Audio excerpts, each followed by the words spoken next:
All right, on today's episode, we are going again division by division for news and injuries. That seemed to be a great way of organizing it based off of our last episode.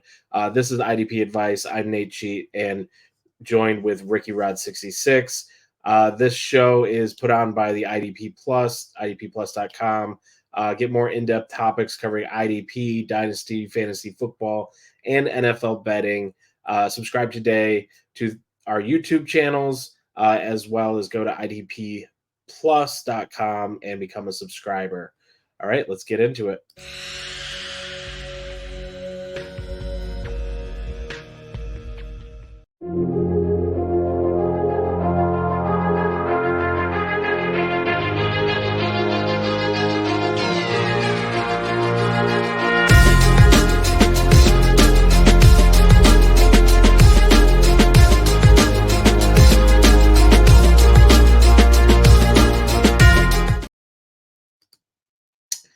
Alrighty, so kicking it off with news and injuries, we're going into the NFC East where we're going to talk about the Dallas Cowboys. And Ricky, we had Micah Parsons out with the high ankle sprain, DeMarcus Lawrence on IR with the foot injury, and now Marshawn Nealon also injured his knee during the first drive of the game and is out. Tell us more. Yeah, you hit it right on. That makes 4 defensive ends down for the Cowboys, including Sam Williams, who went on IR during the preseason. Hard to generate a pass rush when your top 4 edges are unavailable. Now, Marshawn Nealon, at least the good news is he's only expected to be out 4 to 6 weeks because it was a patella injury, so it's not as bad as they expected. But in the meantime, Chauncey Golston ended up playing 90% of the snaps because of the lack of depth. In fact, even during the game, Mike McCarthy, the head coach, said we may have to move one of our linebackers to the edge. They ended up not doing that. So, from a pure potentially volume perspective, Chauncey Golston might get some bottom of the barrel stats. Might be worth playing in a desperate situation. Gotcha. All right. Looking at the New York Giants, seeing that Micah McFadden, he only played 45% of the snaps versus his usual 75%. Ricky, what were you seeing there? Why this change? It looks like it wasn't because of injury. It looks like it was because of the Seahawks deploying 3 wide for the majority of the game, as Seattle typically does. McFadden is not good in pass coverage. They took him off the field. They played Dane Belton at safety a lot more as a result with 3 safeties. So I think this is a one-off thing with McFadden. I think I'd be okay putting him back into my lineups next week. Gotcha. All right. Now, talking about the Philadelphia Eagles. So news came through. Devin White was released on Tuesday. What's going on there? Well, so Devin White received a $3.5 million contract in free agency, expected to be the green dot starter for the Eagles. Had a little bit of an ankle injury. Zach Bond stepped up. Nakobe Dean stepped up. White wasn't happy, is what the rumor mill is saying about not being able to, not having any playing time. He went from potentially starting in green dot to ankle injury to being out for personal reasons to being released. So he got a nice big check for not doing a whole lot. Now the thing about it is though, he's someone to keep an eye on. So if someone drops him, I would not be surprised if someone picks up Devin White and he actually moves into a starting role as the year progresses. So someone drops him in a deep league in particular, add him to the end of your bench. Gotcha. All right, so let's move to the NFC North here and talk about the Green Bay Packers. I saw that Devonte Wyatt was out with a high ankle sprain. How did that affect the game? So after a couple of weeks ago where he had 2 sacks and all, and he was one of my predictions for a breakout this year at the defensive tackle position, unfortunately, high ankle sprain, and even where an interior lineman is tough to deal with, and also he sat out. It's not clear that he's going to play again this week. Carl Brooks, who had a very good rookie year as well, who was a later round draft pick last year, stepped into the lineup and did extremely well with he ended up with 1.5 sacks. So now this will be a short-term thing because when Wyatt comes back, he'll move back in, and they also have the run plugger Slayton that they use. So that's 4 defensive tackles.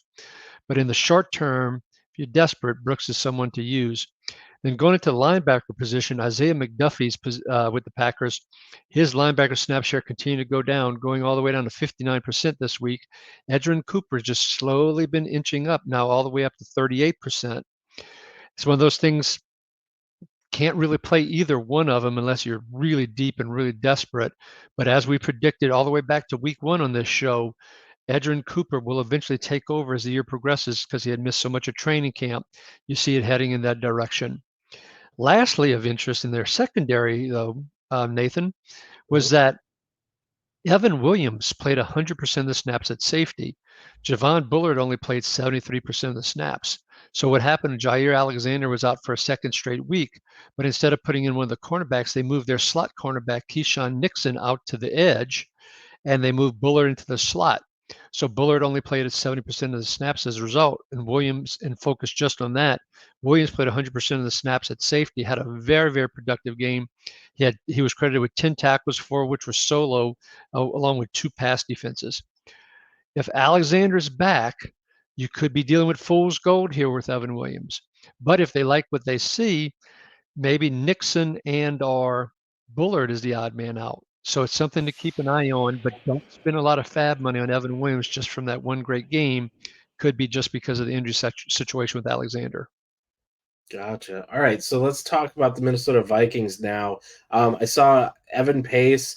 He only had 36% of snaps, but he was very efficient with 6 tackles, 5 of them being solo, a sack, 2 tackles for a loss, and hitting the quarterback twice. Do you see him keeping up with that? So it is hard to keep up those kind of stats with those kind of snap percentages. Now, Ivan Pace continues to be an outlier from that regard, but his snap count came down from in the 60s. He was injured. His replacements were in the high 30s from a snap percent perspective.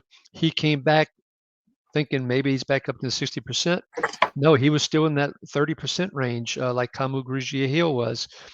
It's just hard to be that productive and that efficient with that limited snap count.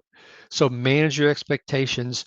Don't put him into your lineups is my current recommendation, unless there's a Cashman injury and Pace fills that Cashman role. Hmm. Gotcha. So Dallas Turner also, he only had 18% of snaps after 14% last week. Is there a trend here? What's going on? It's a disturbing trend. So Vikings traded up to get back into the first round to pick Dallas Turner after picking McCarthy, the quarterback, earlier in the first round, with eyes on well, at least what we thought is utilizing him quite a bit. But they also signed Jonathan Grenard and Andrew Van Ginkel, who have been extremely productive. Van Ginkel had another interception for a touchdown. That's a 6th career interception, which is crazy for an edge person like Mhm. Van Ginkel is. But then on top of that, Patrick Jones, the lightest seemed to have gone on for him. So there's now 3 defensive ends basically ahead of Turner. One of the concerns we had about Turner going to the year, which once again we talked about way back in week 1, is he's light in the britches. So as he bulks up and with these 3 guys ahead of him, just don't expect much from him this year, folks. He's someone maybe next year, but not for this year right now. Mm, Gotcha. And on the safety front, also talking about snap counts, Cam Bynum only had 89%, Josh Metellus with 82%. Is that something we should be keeping an eye on? Do you see it going one way or another? The answer is yes. Would you like me to elaborate? I'll elaborate. You don't There you even go. have to ask me to. So last year, the Vikings played 3 safeties in Brian Flores defense, and each of them basically played 100% every week. And that was Harrison Smith, Bynum, as well as Metellus. So this is the first time, though, that I can recall, I didn't have a chance to go back and research it, that both Bynum and Metellus played less than 90% of the snaps. Very concerning because this wasn't a blowout type of game. And Metellus is also, as we talked about it last week, is being used differently this year and not getting the snap opportunity, the stat opportunities as a result. This is very concerning, something to watch. If I have other options, particularly on Metellus, I'm probably, because he played the least at 82%, I might be looking to put him on the bench for a week or 2 and see how this shakes out. Gotcha. All right, so let's move over to the NFC South. We are working our way through these teams, and we're going to talk about the Tampa Bay Buccaneers. Hey, they played a pretty high 88 snaps on defense. What's going on with that? The Falcons ate him alive on offense. The Falcons dominated the ball, controlled the game, but somehow the Bucs were ahead and should have won and then blew it and then lost it in overtime. But 88 snaps is going to end up really inflating a lot of stats. So, for example, Tyke Smith, because of that Atlanta's formations, he was out there quite a bit. He had a significant number of statistics, for lack of a better term, and just don't expect that to repeat. Now, on the other hand, a couple other notes about the Bucs defense. Kalijah Kancey was out yet again. Logan Hall, the former late first-round pick, in the last 2 weeks has now had 3 sacks, and he's been playing in the high 60% range, which is great for interior defensive linemen. So is that light bulb kind of going on for Logan Hall? He's someone that I'm going to put a couple of claims in a couple of my IDP leagues to add him to my bench. On the linebacker side of things, Servacio Dennis, who we talked about last week, had the shoulder injury, got put on IR. As we anticipated, KJ Britt took up all those snaps that they were basically splitting and finished with 93% of the snaps, and had 9 tackles, 5 of which were solo. Similar to Kancey, Antoine Winfield was out once again this past week. We talked about Christian Ezeudu, who's listed as a cornerback in many of the websites now, but he was playing that safety position, which is very productive that Winfield plays. He did that once again, 7 tackles, 5 were solo. It'll be interesting to see if Winfield plays. If Winfield does play, Ezeudu is out. He will be on the bench. So don't just live by the stats. Understand the context. Winfield in, Ezeudu out. Keep an eye on things. Gotcha. All right, let's talk about those Atlanta Falcons, who their linebackers seem to be riddled with some injuries here. They played 53 snaps on defense during that game, and looks like Nate Landman, who was on IR, is designated to return for Monday. So does it seem like there's some light at the end of the tunnel for them? Well, for their linebacker core, yes. For the fantasy football IDPers, it's a little bit of a challenge. So with Landman being injured early in the year, Caden Ellis, who was expected green dot, has been the green dot, has played every snap for the Falcons this year. Troy Anderson was filling the slot next to him on the inside for the Falcons, and he was playing 100% of the snaps until he got hurt. So with both Anderson out, Landman on IR, J.D. Bertrand, the rookie out of Notre Dame, actually stepped in, played 70% of the snaps, had 5 tackles, 4 solo, but it's not clear if Anderson's coming back. And while Landman was designated to return from IR, as you indicated, it's not clear if he'll be activated for this Sunday. So even if he is, and if Anderson's healthy, it'll be interesting to see what happens in that second linebacker spot. Will Anderson be healthy enough to play 100%? Will Landman be healthy enough to be 100%? Well, they mix in Bertrand because of all those injuries. Ellis is the only one I'm playing this coming week. The rest of them leave on the bench. Gotcha. All right, so let's talk about the Carolina Panthers. One name that I heard come up in your Sunday start sit a few times was Trevin Wallace, and it looked like he ended up playing 100% of snaps and getting 15 tackles, with 10 of them being solo. Seems like a pretty big game for Wallace there. Huge game, and this is where I have to admit, every once in a while I might be incorrect. I can't say that word, but yeah. So this one I missed on. I told people to be extremely cautious on him. If you had other options out, there were several other options that I recommended above him. He surprisingly did very well. Now, part of the reason is the game became such a blowout, and the Bears were running the ball, and they were literally feeding him tackles, late in the game. So that helped to boost his stats as well. At the same time, Panthers are going to suck and might get blown out a lot, and so that can continue. Now, why did he get so many snaps? Shaq Thompson was injured, put on IR. Josie Jewell, the other starter, was out with a hamstring injury. There's a chance Jewell comes back. Wallace played 100% of the snaps. Claudin Cherlis played about 65% of the snaps. What I expect to happen, and I might be incorrect, but what I expect is Josie Jewell will go into that 100% position and wear the green dot. Wallace will be his sidekick and play about 70% of the snaps. Cherlis, you won't hear or see from. And so that'll be a really big hit. Wallace, one of the things about him was Run thumping capability, great, but was getting lost in pass coverage, both somewhat in college, it was a deficiency for him, and in some of the preseason. So, if anything, I think the veteran will get more of the snaps. So, if Wallace is a free agent, don't go spending crazy on him. I think he'll be solid. He'll be linebacker 3, linebacker 4 in your deeper leagues, but not someone that you should spend a lot of fab on, in my opinion. So he's not going to become the LB1 for the rest of the season, huh? I don't see it unless Josie. Now, if Josie Jewell gets hurt or re-injures the hamstring, things along those lines, then they'll be forced to play him at 100% because they really don't have anybody else. Gotcha. This is a case of we got to play somebody, and he was the closest thing next man up. He was breathing. So, moving on to the New Orleans Saints, who are still alive, but it seems like some of their defenders are having some issues being on the field, like Pete Werner and Willie Gay, who are out. So, what's going on? Who's coming in for them? So what happened is the week before, Demario Davis had a hurt hamstring. First game he had missed, I forget how many years. It was just amazing, the streak he had. Pete Werner moved into that Mike role, was starting linebacker, and played 100% of the snaps. Demario Davis was coming back, so as expected, Davis moved to his normal role, and Werner would move back to his normal role.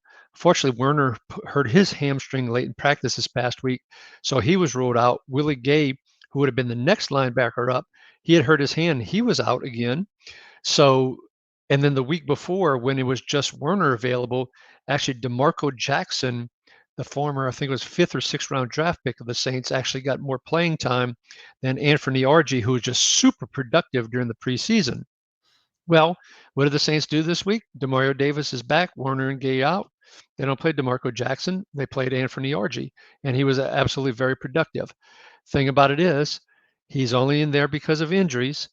Maybe it can be a one more week kind of fill in, if depending on when Werner comes back from his hamstring injury, or Gay from his hand injury. But if if one of those comes back, you can't play Argy. Gotcha. All right. Let's take a look at the final NFC division here, the NFC West. Looking at the Cardinals, where Mac Wilson, it seems like his snap percentages keep kind of slowly going down. Nothing too drastic, but going from 87% and 85 and now 84% of the snaps, but still with 6 tackles, 5 of them solos, and a pass defense interception. He had an interception as well. Yeah. Pretty. What do you say? Deeper leagues? Is that where he's good for? Or Yeah, so this is one that earlier this year we talked about the Cardinals and their history, and it started off this way as well, by the way, earlier this year, where Gannon has deployed one linebacker about 100% of the time, one inside linebacker, and the other one in the 60s. So last week we talked about it a little bit the week before as well, that wow, Mac Wilson played in the 80s, the number 2 linebacker. Wow, Mac, he played it again. Third time played in the 80s. So now with his productivity and the amount of playing time he's getting, you have a chance for a kind of a deeper league linebacker 4 kind of thing. So not someone that, and you still want to be careful in the playing time. Not someone you want to spend a bunch of fab on, but someone if you're having a lot of injuries or buys, you can probably pick up and maybe stick him in to your lineup in one of these deeper leagues, which I would have never thought that at the beginning of the year. Gotcha. So let's talk San Francisco 49ers. And one of the players that you very much enjoy to pronounce his name, but let's see if I can do it. Talanoa Hufanga. That's not bad. Yeah, I think I did it. Talanoa Hufanga, just like Yeah. it sounds. Yeah, there you go. He injured his wrist during the game, ended up with 19% of the snaps, and could be out for 4 weeks. What do we have for a replacement for him? Yes, so to go along with Talanoa Hufanga, you have to have a Malik Mustafa. So the rookie draft pick this year, who played when Hufanga was out earlier this year as he was recovering from the knee injury from last year, Mustafa stepped in and played all the snaps that Hufanga did not play. So I expect this week we'll see Jair Brown and Mustafa as your two safeties. Not only this week, for the foreseeable future. It was indicated they expect him to miss about 4 weeks. When you start hearing that 4 weeks term, that could be an injured reserve slot that he goes into and completely off the roster for 4 weeks. So Mustafa's the person. Now, Mustafa didn't put up great stats. That's the one thing to keep in mind, but he will get the playing time. Gotcha. All right. LA Rams. Troy Reader, he's kind of doing that similar thing as Hufanga where he's at 86% of snaps now, but that's coming down from, he was at 100, 98, 97, and then 93. And Christian Roseboom, he's only at 71%. So who are you targeting from linebackers through the Rams? So targeting is an interesting term. So most teams, particularly in deep leagues, where we would be talking about these folks, they're on most rosters and so forth. The reason I wanted to make sure we talked about them this week was because it's a cautionary tale that neither Reader or Roseboom are studs. The Rams, they got rid of Ernest Jones at the beginning of the year. We'll talk about him a little bit later, but they're just solid, try hard guys. Somebody has to play linebacker. Yep. The one name to potentially keep an eye on is Omar Speights, not just because he went to LSU last year, but he got a lot of preseason buzz. And I just think it's going to be a matter of time at some point that he will replace one of those two.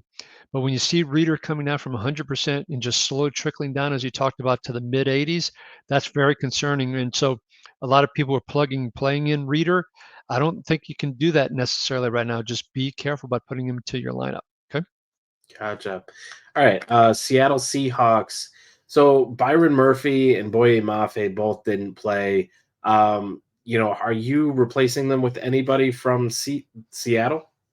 Well, let's talk about Seattle. Their defense, it's hard at first. The Giants destroyed them. They made Daniel Jones look like an all-pro this past week. So that was quite interesting to see. But the Seahawks, in fairness to them, have a bunch of injuries. And Mike McDonald said, we don't have any excuses. He said that even before the game. No excuses. He didn't even say this next man up. It's like, we got some talented players. They're going to do well. Well, they didn't do so well. So from an injury front, let's talk about where they are right now. And as we're looking ahead, Uchenna Nwosu, who had injuries last year, got injured again in preseason, came back, played a little bit, was productive, and then got hurt again. He got moved to IR on Tuesday. So Nwosu's not available. Also, in addition, Tariq Woolen, the stud cornerback. Derek Hall, who we talked about last week, and I was so excited about him and recommended go and grab him and so forth. He hurt his foot. Byron Murphy ended up not playing, and there's a high probability the rookie first rounder won't play again this week. All those last three guys, don't expect them to play. Boye Mafe and Julian Love, expect them to play. But boy, the Seattle defense is banged up. So just from a team defense perspective, be careful about leveraging them right now. Gotcha. All right, so we're gonna move on, but before we do, just keep in mind this show is put on by IDP Plus. Go to idpplus.com and become a subscriber. We've got some really great articles that come out each week to help you win your championship for your fantasy league, as well as be sure if you do subscribe, get into our Discord where you'll get 24/7 access to Ricky, myself, our long list of writers, as well as the community that we've put together. There's a lot of guys in there just conversating about, start sits, trades, and even as far as, betting on the games. And, people are making some money. They're winning some championships from that. So definitely get into the Discord, become a subscriber, and subscribe to our YouTube channels. We've got this one for fantasy, we have a betting channel, and then for our shorts. But with that, let's move to the AFC and talk the East with the Buffalo Bills, where, Terrell Bernard, he's back to 100%, 5 tackles, 2 solos, and a interception. What were your thoughts watching that game? So lots to talk about the Bills. So as we talked about last week and we warned folks, Terrell Bernard was coming back off the injured list. Balin Spector put him on the bench, and it played out exactly as we expected. Bernard 100%, Spector goose egg, 0, nil, nada, didn't play a defensive snap as expected. So Bernard did okay. Stats weren't spectacular, but he did okay in his first game back. He's still going to play. Don't think Spector's going to replace him. If you think of that, don't. Mhm. Now, Dorian Williams, the other linebacker, played only 78% of the snaps, was extremely efficient. Hard to keep those efficiency numbers that high when you're talking about 12 tackles, 11 solo, when you're only playing 78% of the snaps. So keep that in mind, that Dorian Williams, that productivity, don't count on. I expect Bernard to start seeing more and more increase in his tackles and Williams to come back a little bit. The other thing to not forget about Williams, he's playing because Matt Milano's hurt. Matt Milano, there was talk that he'd come back in December, which, by the way, would be during playoff time. So if you have Williams and you're relying on him, and depending on what's happened with Milano, and do you have did somebody release him? Do you have IR spots? You may want to grab Milano as insurance for Dorian Williams for that stretch run in December. Also, from the Bills' perspective, at cornerback, Teron Johnson, they thought he might come back last week. They decided not to play him last week. Cam Lewis had another fantastic week in his stead. However, this week it really looks like Teron Johnson will be back from that forearm injury, which means Cam Lewis will not be playing that slot position in lieu of Teron Johnson. So Cam Lewis is now dangerous to put in your lineup. Another caveat on that, though, is DeMar Hamlin and Cole Bishop are the starting safeties. Hamlin is putting up nice stats, but he's not exactly a stud. Someone has to play safety. Cole Bishop, the rookie, is playing because Taylor Rapp has a concussion. And the word on Tuesday was that he was still dealing with those concussion symptoms, which leads you to believe Rapp won't play. So does Cam Lewis move out of the slot, still play, but play in one of those safety roles in place of Hamlin and or the rookie Bishop?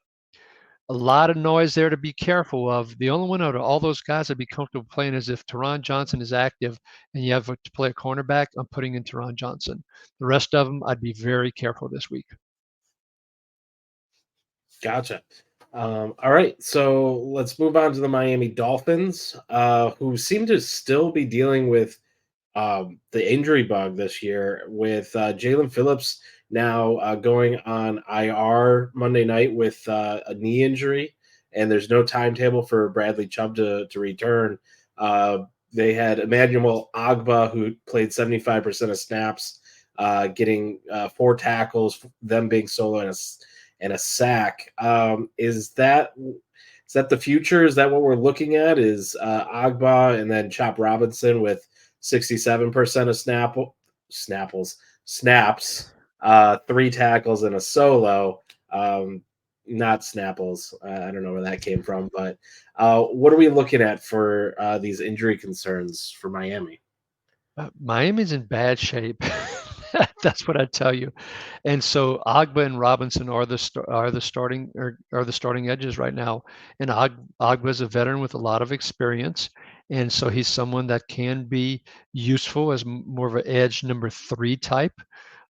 So you can roll with him. I would not roll with Chop Robinson. I know he has the rookie first round draft picked draft capital going for him, but he's just not ready. I joked a lot during the preseason in some of my pre-draft articles and post-draft articles about Chop Robinson being so athletic, but he looks like Tarzan playing like Jane because he didn't put up the stats. So does he have great athletic ability? Yes. With right coaching, can he have a bright future? Yes, but no way can you rely on him right now. Also on the Dolphin front, Jordan Poyer, the starting safety, was already out. So Marcus May, the former Jet and Saints safety, played 100% of the snaps.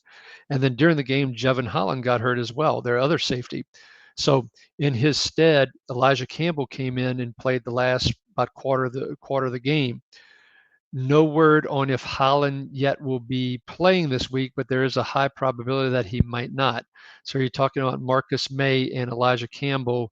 Not sure I'm rushing to stick any of those in my starting lineups unless I'm really, really desperate. And lastly, but probably most importantly, is at the linebacker position. David Long missed the previous week with a hamstring injury. He came back this week. Everybody expected him to move right back into the starting lineup, which he did, except they alternated him every other series basically with Anthony Walker. So they both played almost exactly 50% of the snaps. I'm hoping it's just because Long is recovering from the injury of the hamstring, and they were being very careful as they eased him back in. But it is definitely something to watch out for. And Long is someone I would be very hesitant to put in my lineup. He also only had, I believe, one assist, if I remember correctly off the top of my head. That could tell you that just hamstring isn't 100% right. Probably don't put Long or Walker in your lineups, folks, this week. Gotcha.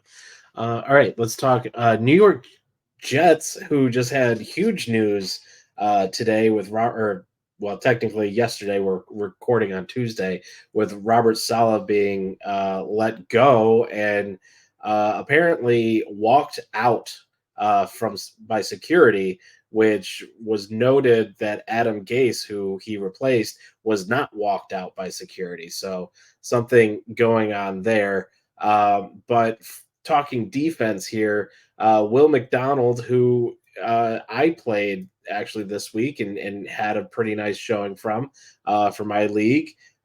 He was up to 68% of snaps this week. So what's going on with the Jets, and are they crashing?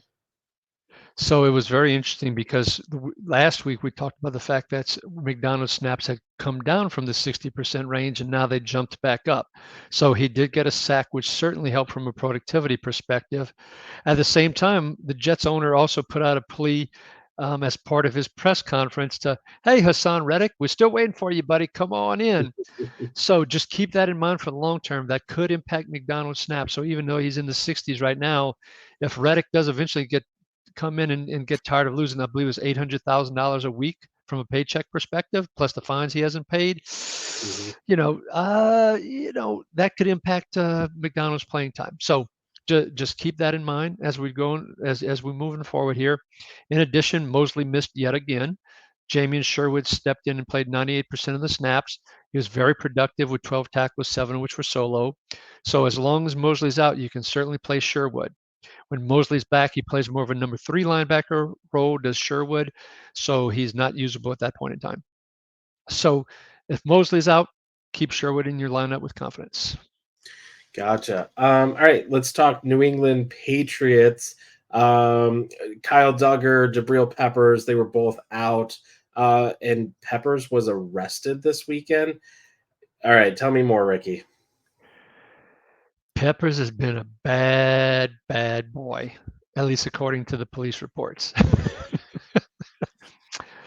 When words like strangulation and illegal substances get used, that's not a good thing to have associated with you and expecting to not be suspended or to get into play or things along those lines. So no word yet. We'll know more as Wednesday progresses if the Patriots even let him onto the field for practices, and even if he's there with the shoulder injury he had, if he'll even be able to practice. So let's just say I'm not expecting Peppers to play this week. Okay. Kyle Duggar, on the other hand, with his ankle injury, has a chance to play. But in his absence, here's what happened. Marte Mapu, the highly regarded third-round pick from a very small school last year, ended up playing 100% of the snaps. Didn't have a ton of tackles, but he had some big plays in terms of one pass defense, forced fumble. He did have 7 tackles, but only 2 of them were solo, in fairness to him. Jalen Hawkins, who they picked off the free agent wire last year, played 100% of the snaps, as did Mapu. And then the third safety, Del Pettis, another undrafted free agent who did really well in preseason. They kept on the team. He played about 70% of the snaps, give or take. And he was actually the most productive from a stats perspective. So all of that is quite the jumbled mess right now. If Duggar plays, I'm playing him. The rest of him, stay away and monitor. Gotcha. And I just don't know if Peppers looks good in orange. We'll have to wait and see. Oh, no. Well, let's hope he doesn't become a Brown. So I'm not going to touch that anymore. Let's move on. Okay, linebackers for the Patriots. There we go. Thank you. Jelani Tavai only played 85% of the snaps. So remember, Juwan Bentley was there. Mike played 100% of the snaps. Right there in the middle. Tavai was supposedly taking his place. His snap count dropped all the way down to 85%. We talked about it. Tavai, no Bentley. Not that Bentley is a superstar, but there's a big drop off there. And we saw it. And Tavai only had 5 tackles, 2 of which were solo. Not exactly good. Raekwon McMillan only played 65% of the snaps. Even Christian Ellis, once again, another free agent cast off from this one from the Philadelphia Eagles, he got 33% of the snaps. I'd be very worried for playing any of these Patriots linebackers. When you make the decision, you announce on Tuesday that Drake May is going to be your starting quarterback behind that atrocious offensive line, that means you're going to look at everybody and everything.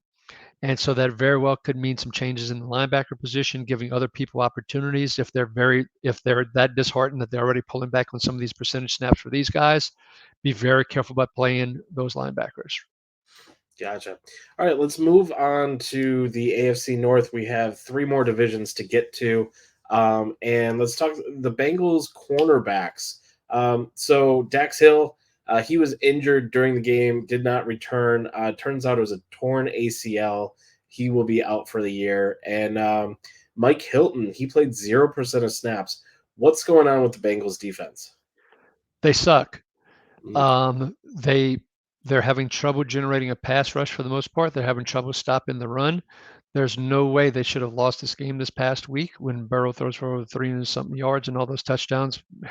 And that's just not because of Burrow Chase LSU bias, which maybe it is. But I digress.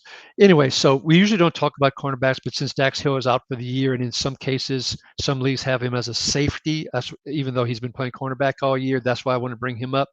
Mike Hilton has been a productive slot cornerback, so where you do have to play cornerbacks, in the past, last year in particular, in the last couple of years actually, Hilton was very productive from a slot cornerback perspective, and you could use him for corner as a starting cornerback. He played 0% this past week after playing significantly. I think it was in the 70s the week before. He had no stats. There's no word of any injury. He just looks like he's been replaced by others. So for people that are used to the name and holding on to him, let Hilton go. Sam Hubbard, who's been playing with an injury, and he said he's going to be playing with it all year. He and Hendrickson have both been playing over 80% of the snaps, which isn't good for defensive ends to be doing all year. It hurts their productivity. Was interesting. Hubbard played around 65% of the snaps, down from the 80%, because they activated Miles Murphy from the injured reserve list, which allowed him and Hendrickson to get breaths. And I don't know if that made a difference or not, but by playing less, he was actually a lot more productive. 9 tackles, 7 solo, 1 sack, 2 quarterback hits. 2 tackles for loss, so it was extremely productive. So Murphy coming in and Hubbard and Hendrickson playing less might actually help them in the longer term from an efficiency perspective. And finally, Von Bell played 90% of the snaps at safety. Once again, no word of any injuries. I didn't see him off the field at any point for an injury. Jordan Battle, who was drafted last year, played 10% of the snaps. It was just one of those eyebrow raising things that says, because I saw Bell miss a couple of tackles and all and allow some plays to happen. So I'm wondering if they're getting frustrated with Bell. There's a reason the Panthers released him after last year. Jordan Battle might be someone to go and grab now on the cheap, because a week from now, he might be much more expensive. Very interesting. All right. So we touched on it a little bit earlier, but let's talk about those Cleveland Browns, where Myles Garrett had 78% of snaps, but is dealing with multiple injuries between his foot, his knee, and that case did not hit the stat box, which is a rare thing to see for Myles Garrett.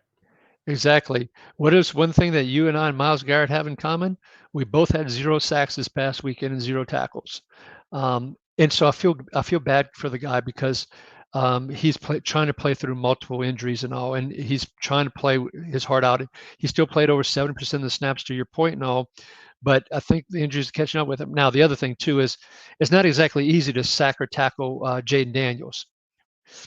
Not just because he went to LSU. He is a mobile, fast machine. Okay, so we want to maybe take this with a grain of salt to a certain degree, but I do wonder, one, with the injuries that he's having, is it catching up with him? 2 is, as the year progresses, the Browns, if they're going to keep Deshaun Watson in, their record is just going to continue to plummet. Do they just say at some point this year, we're going to shut Garrett down and let him recover for next year? So we talked about it a little bit last week. He's still someone I'm looking to trade. If he has a decent week this week and the Browns lose, I am looking to deal him in a redraft league in particular to get whatever I can for the stretch run. Gotcha. All right. So, what else about the Browns defense? Is there any other major notes to hit as we move on? I see, Yeah. JOK had 5 tackles, them being solo with a sack, tackle for losses, an interception, and JOK was just absolutely all over the field, and he has just been a monster. I'll give him credit. And someone I wish I had in more leagues from an IDP perspective. But it's the Browns right now, and what happened in the fourth quarter, JOK had played almost 100% of the snaps, and then all of a sudden, the fourth quarter, when the game became a blowout, they pulled him off the field. mhm, Jordan Hicks, the other linebacker, is still injured. Devin Bush stepped in for him. Devin Bush, they left him in because he's just a backup kind of guy. Played 93% of the snaps, was fairly productive with 10 tackle, 8 solo. You may remember Bush being a former draft pick from the Steelers, first round pick. Hasn't been the same since the knee injury. So anyway, so Bush you could pick up and play if Hicks is out again. I'd continue to play JOK, but boy, that Browns defense has been very disappointing this year. gotcha. All right, let's talk Baltimore Ravens, where Trenton Simpson is at the 67% snap count range, but doesn't really seem to be playable. And Eddie Jackson at 61% of snaps is probably around like a third safety. What is going on with the Ravens? What are you seeing? Ravens are struggling on defense as well. So from a linebacker perspective, the only person you can play is Roquan Smith. Trent Simpson, you can't play him at 67% of the snaps as he did this week. His stats haven't been that, since the beginning of the year, it's continued to dwindle down. Eddie Jackson, as you mentioned, they're putting that third safety in lieu of Simpson. So Roquan's the only one you can play there. From an edge perspective on the Ravens, I wish they would free Odafe Owe. He is just such a beast when you see him running around on the field.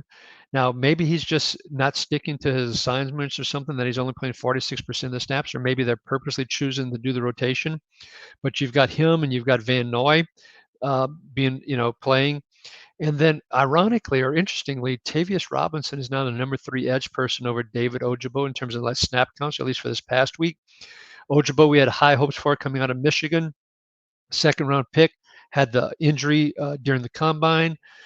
Thought he would turn things around and be a stud. It's just not happening. So I think it's time to give up on Ojabo and move on. Gotcha. All right. So Pittsburgh Steelers, Alex Highsmith was out again. Nick Herbig was in for Highsmith, and he had a good time, I guess, meeting with TJ Watt at the quarterback a few times that game. So must have been a fun night for him and anyone who started Nick Herbig. What are you seeing for the Steelers? It was fun for Herbig until he hurt his hamstring. And on Tuesday, Mike Tomlin announced that both Highsmith and Herbig are both out for this coming week already. That's usually not a good sign when they're ruled out on a Tuesday going into a Sunday game. So TJ Watt, you can trust from an edge perspective. I'm not trusting any of the other backups for the Steelers there. Also, now from an inside linebacker perspective, Landon Roberts, snap count now all the way down to 28%. Peyton Wilson has inched up to 58%, and Peyton Wilson was extremely productive with 9 tackles, 5 of which were solo, and once again, a heat-seeking missile around the field. So love where this is going. If Peyton Wilson is available, grab him now. Gotcha. All right, let's kick it off to the AFC South, where we're going to talk about the Indianapolis Colts, who had 58 snaps on defense, and it looks like Flacco is out and back to Richardson, and that could mean we keep seeing more snaps on defense. What's up there? So this is going to be interesting because the coach Steichen said for the Colts that if Richardson is healthy, he's going to be the starting quarterback. So if that's still to be determined yet, but there's a high probability that could happen this coming Sunday because Richardson was practicing somewhat a little bit last week. So if that happens, when Richardson was the starting quarterback, the offense was sucking. It was not very competent, and the Colts defense was on the field one game 80 snaps, one game 90 snaps, when averages around 64, 65, 66 snaps a game. So that's like a game and a half. And that's why you saw so many stats for Nick Cross, Julian Blackmon, Zaire Franklin, EJ Speed. If Richardson goes back in, that's great for all those guys. If it's Flacco, then it'll be more balanced, probably around that, the normal averages and all, which won't hurt Franklin's speed too much, but could have impacts to Blackmon and Cross and their numbers from a safety position. So that's the thing to keep in mind. On the defensive end position, for the Colts, very similar to the Cowboys. Ebukam out, Pitty out, Kwity Paye. What did I say? Pitty? Yeah. I did say that, didn't I? Kwity Paye was out.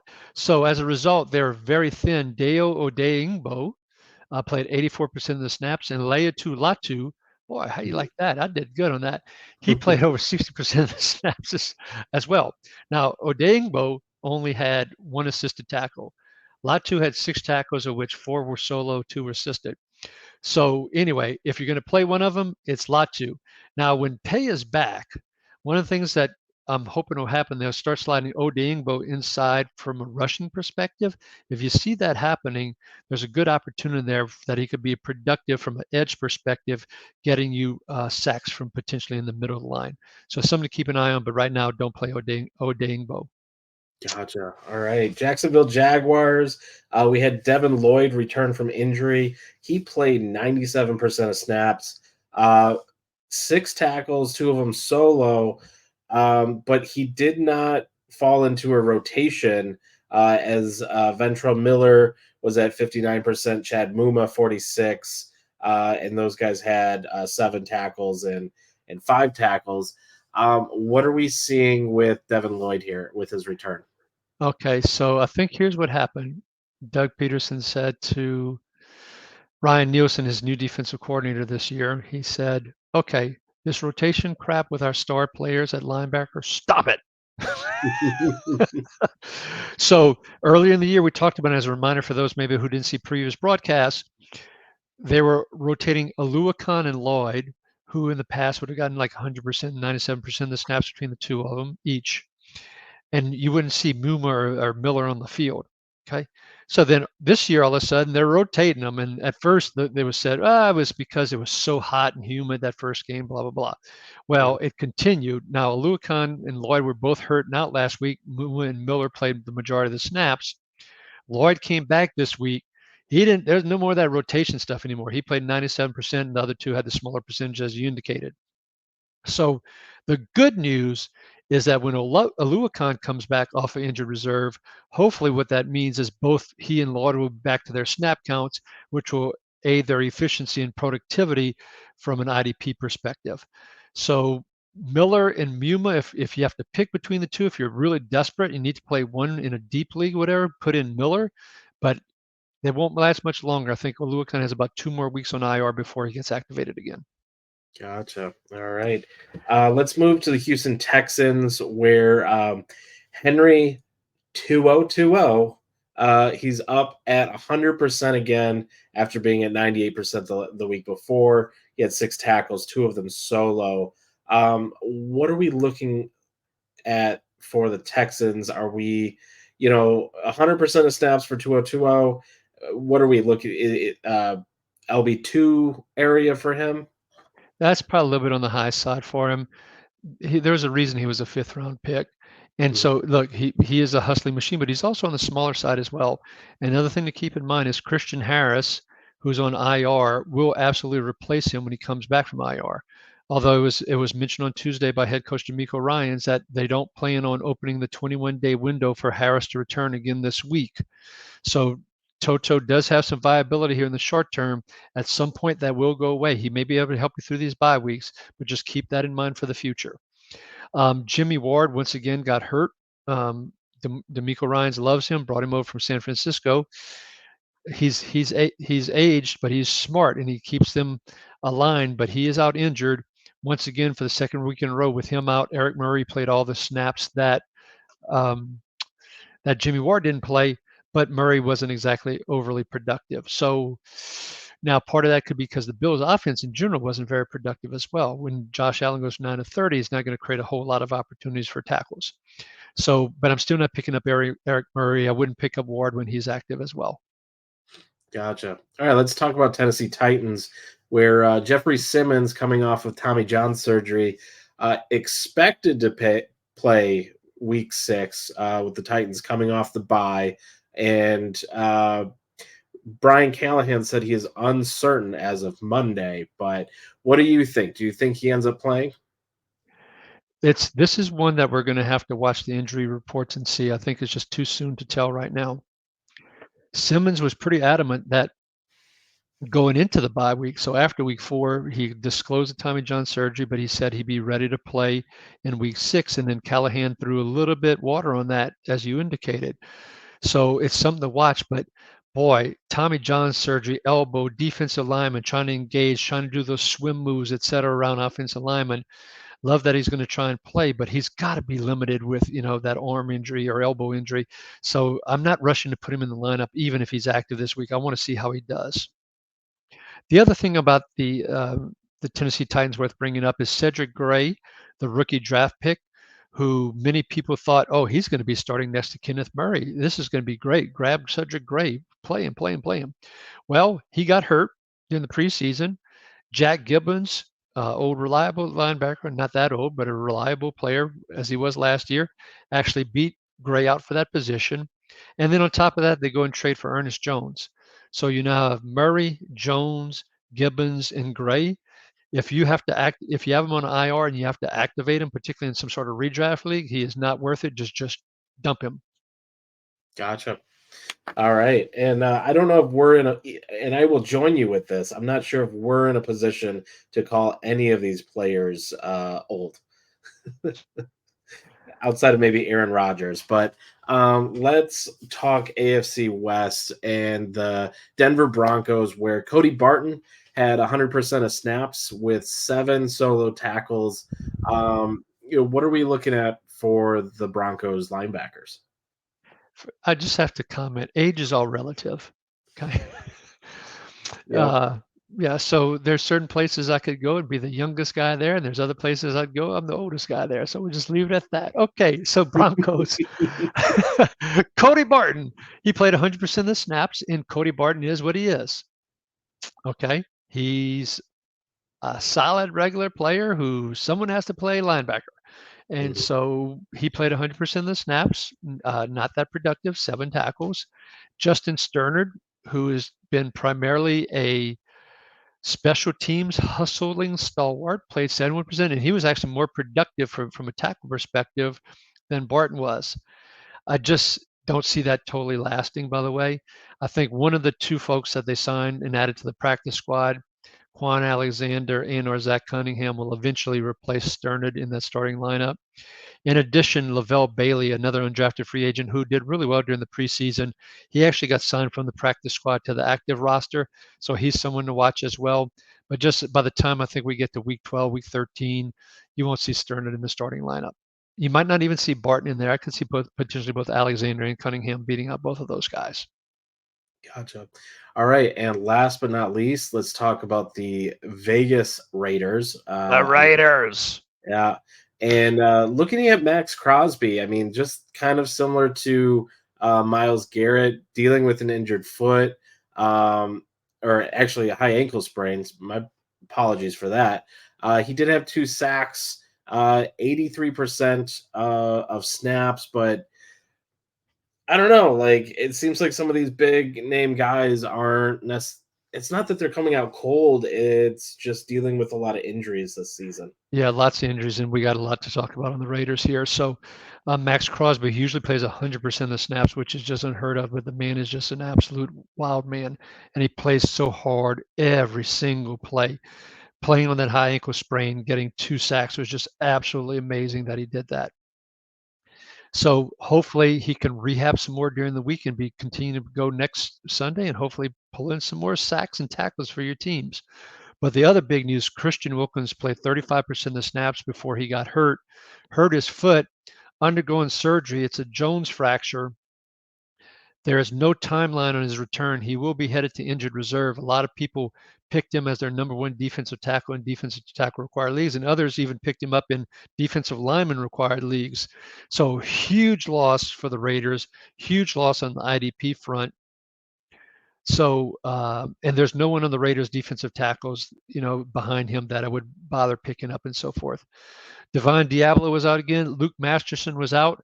We talked about it last week. Tommy Eichenberg was going to get the start. He played 71% of the snaps. You know how well he did? He had only one assisted tackle more than you and I. That was the only stat he had, one assisted tackle on 71% of the defensive snaps. That's not good, Nate. Yeah. So we'll have to see if Diablo's back. Masterson's on IR. We know he won't be back. Do not count on Tommy Eichenberg. Okay. And lastly, Isaiah Polamalu, the cousin of Troy. He played 95% of the snaps. He had a big week the week before. We warned everybody, said, be careful. There are some big plays in there that contributed to his points that he scored. Lo and behold, this week, he played 95% of the snaps, only 4 tackles, only 3 of which were solo, 1 assisted. He played deep, as I'd warned folks about that was happening, and he just wasn't up front to be in that tackle mix as much. So if you're desperate, fine, but not someone that you need to necessarily keep either. Gotcha. All right. Well, we've made it through the entire NFL for what is worth noting. And so, for those out watching this, thank you for getting to this point in the show. We hope that you subscribe to the channel. You like this video, leave a message, leave a comment below so that we can see it. And, if you go to idpplus.com right now, you get 20% off a subscription. Use the promo code PROPS and join us in the Discord, join us in our community. But we will be back next week with more IDP advice. Be sure to follow us on Twitter at Nate Cheat. Ricky is at RickyRod66, and our main account at IDP_plus. See you guys next week.